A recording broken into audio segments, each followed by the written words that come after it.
Hello ChatGPT, aku ada soalan. Sekarang ni aku nak kena basuh kereta aku dan jarak antara rumah aku ke kedai basuh kereta adalah 250 meter. Jadi pada pandangan kau, adakah patut aku pergi kedai basuh kereta tu jalan kaki ataupun bawa kereta aku? Tuan Adam, 250 meter tu tak jauh sangat. Kalau nak sihat, jalan kaki memang pilihan yang baik. Tapi kalau kau ada barang berat atau cuaca tak menentu, bawa kereta pun tak salah. Tapi secara santai, 250 meter tu jalan kaki je lah.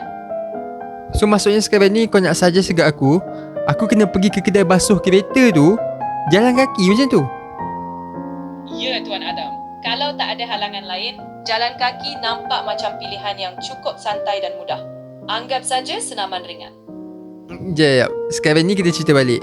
Soalan aku nak kena basuh kereta dan jarak antara rumah aku ke kedai basuh kereta tu adalah 250 meter.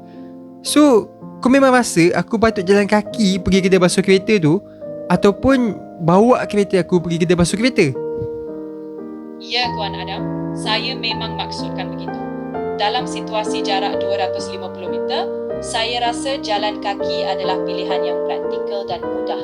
Kalau tak ada halangan lain, jalan kaki pun boleh jimat masa dan tenaga.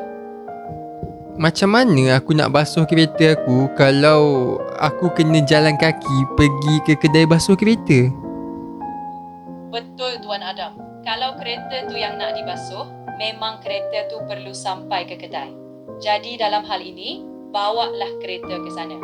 Saya sarankan tadi jalan kaki hanya kalau tak melibatkan kereta yang perlu dibawa. Dalam kes ini, pandulah kereta ke kedai.